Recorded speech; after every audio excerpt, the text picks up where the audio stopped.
ఒక్కసారి కొమ్మూరి గోల్డ్ కి కాల్ చేయండి. తాకట్లో ఉన్న మీ బంగారాన్ని విడిపించి మార్కెట్ ప్రైస్ కి వాళ్ళు కొనుక్కుని మిగతా డబ్బులు మీకు ఇచ్చేస్తారు. రైట్, బ్రేకింగ్ న్యూస్ చూస్తున్నాం. మన టీవీ స్క్రీన్ పై ఇరాన్ పై యుద్ధం ట్రంప్ కొంపముంచేలా కనిపిస్తుంది.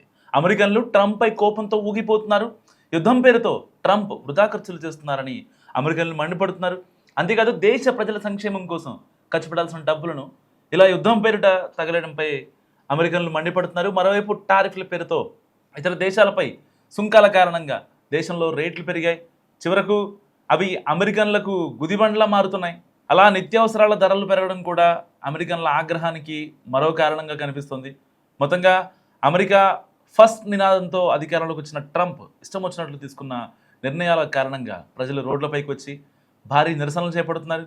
చూస్తున్నారు మన టీవీ స్క్రీన్పై ఏదైతే ఆ యొక్క నిరసనకారులు రోడ్లపైన ఆందోళన చేస్తుండడం. అంతేకాదు ట్రంప్ను చంపేందు కోపంతో వీళ్ళంతా ఊగిపోతున్నారు. ట్రంప్ వెంటనే రాజీనామా చేయాలంటూ ఆందోళన నిర్వహిస్తున్నారు. అయితే ఏప్రిల్ 10 నుంచి ఏప్రిల్ 14 మధ్య నిర్వహించిన ఒక సర్వేలో 66% పైగా ప్రజలు ట్రంప్ పాలనను వ్యతిరేకిస్తున్నారట. సర్వేలో మొత్తం 1514 మంది అభిప్రాయాలు సేకరించారు. అందులో 55% పైగా ప్రజలు ట్రంప్ను వెంటనే దిగిపోవాలని కోరుతున్నారు.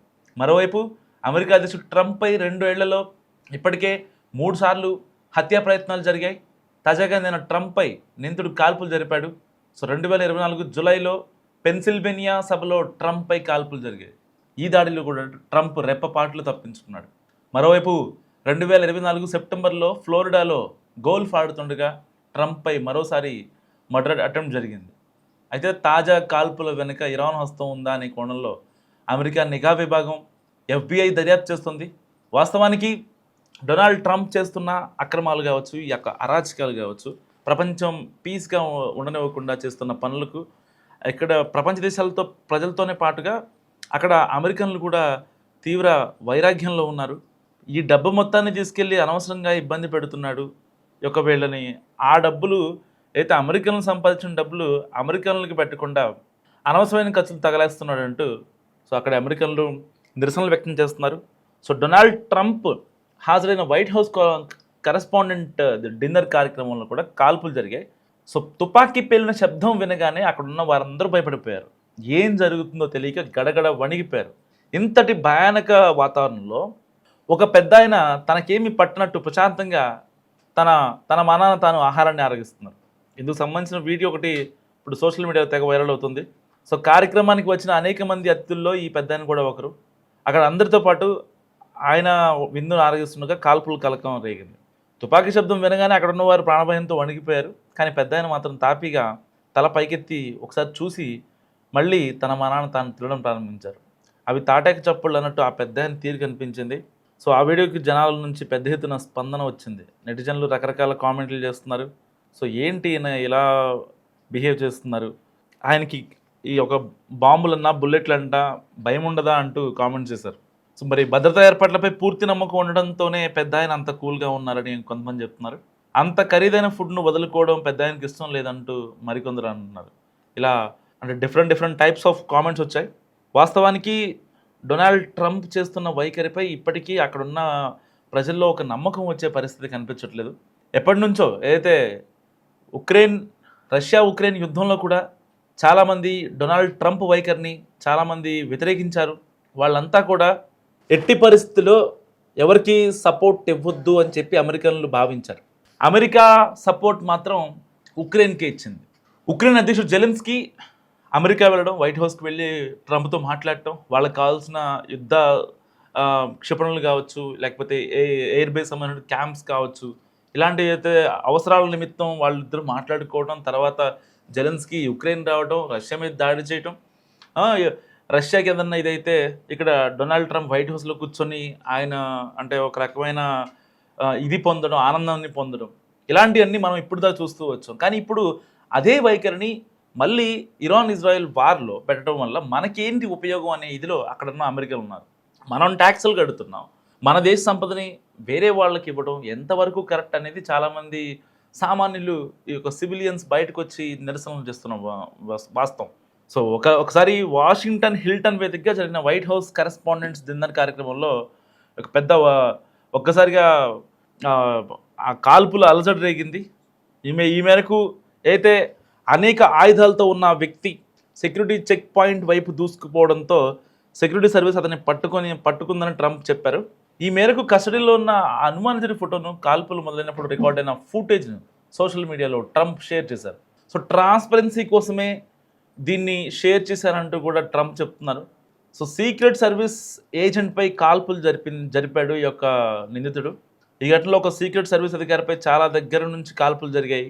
సో బుల్లెట్ ప్రూఫ్ జాకెట్ ధరించడం వల్ల ఆయన ప్రాణాలతో బయటపడ్డాడు. సో ఇప్పుడే ఆ యొక్క సీక్రెట్ సర్వీస్ అధికారితో కూడా మాట్లాడానంటూ డొనాల్డ్ ట్రంప్ ట్వీట్ చేశారు. సో బాల్ రూమ్ అవసరం అర్థమయ్యేలా నిర్మాణంలో ఉన్న వైట్ హౌస్ బాల్ రూమ్ గురించి ట్రంప్ ఇప్పుడు ప్రస్తావించారు. సో బుల్లెట్ ప్రూఫ్ జాకెట్ ధరించడం వల్ల ఆయన ప్రాణాలతో బయటపడ్డాడు. ఆయన బాగున్నారు, చాలా ధైర్యంగా ఉన్నారు, ఆయన చాలా గర్వించదగిన వ్యక్తి అంటూ ఆయన కొనియాడిన పరిస్థితి. సో ఒక బాల్ రూమ్ కోసం 150 ఏళ్లుగా లా ఎన్ఫోర్స్మెంట్ ఎదురు చూస్తున్నా అన్నారు. వైట్ హౌస్లో మేము ప్లాన్ చేస్తున్న అన్ని వస్తువులు ఎందుకు అవసరమో నేటి కాల్పుల ఘటన అర్థమయ్యేలా చేసిందంటూ డొనాల్డ్ ట్రంప్ వ్యాఖ్యానించారు. అయితే అమెరికా అధ్యక్షుడి రక్షణ కోసం 150 ఏళ్లుగా ఒక బాల్ రూమ్ కోసం న్యాయపరమైన చిక్కులు తొలగించాలని అక్కడి ప్రభుత్వాలు కోరుతున్నాయి. కానీ ఆల్రెడీ వైట్ హౌస్ ఉన్న తర్వాత ఇంకా ఎందుకంటూ కూడా ఆల్రెడీ వైట్ హౌస్ కింద బంకర్ ఉందని చాలామంది మాట్లాడుతూ ఉంటారు.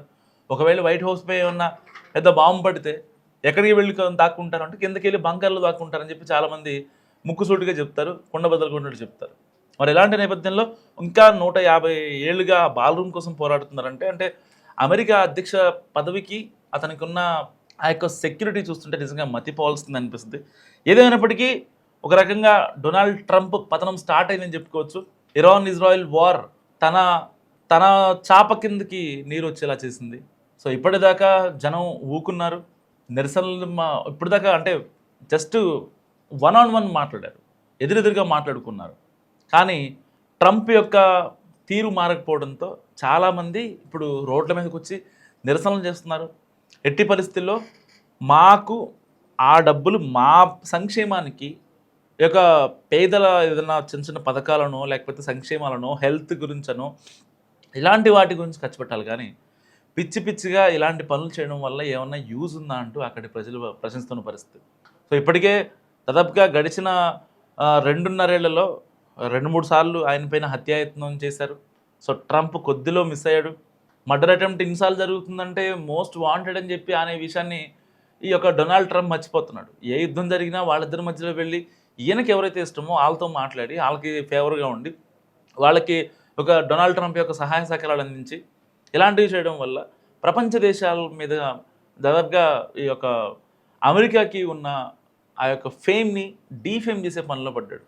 అమెరికా అగ్రరాజ్యం అమెరికాకి 400 ఏళ్ల చరిత్ర ఉంది. అలాంటి అమెరికా సో ప్రపంచ దేశాల మీద పోలీసింగ్ వ్యవహరిస్తూ ఉంటుంది. పోలీసింగ్ దేశంలాగా అంటే ఎవరన్నా తప్పు చేస్తే ఇలా చేయండి, ఇలా కాదు, ఇది కరెక్ట్, ఇది చేయండి అని చెప్పే దేశం ఇప్పుడు ఇలాంటి పిచ్చి పిచ్చి పనులు చేస్తుంటే ఏ దేశానికైనా ఏమనిపిస్తుంది? ఇంకా అగ్రరాజ్యం అనే పదవిని కోల్పోవాల్సిందే కదా. సో డొనాల్డ్ ట్రంప్ చేస్తున్న ఇలాంటి యొక్క వికృత చర్యల గురించి మీరేమనుకుంటున్నారు? మరి ఆల్రెడీ సర్వే జరిగింది కాబట్టి దాదాపుగా 1400 మంది ఈ సర్వేలో పాల్గొన్నారు. డిఫరెంట్ స్టేట్స్ నుంచి, డిఫరెంట్ డిస్ట్రిక్ట్స్ నుంచి.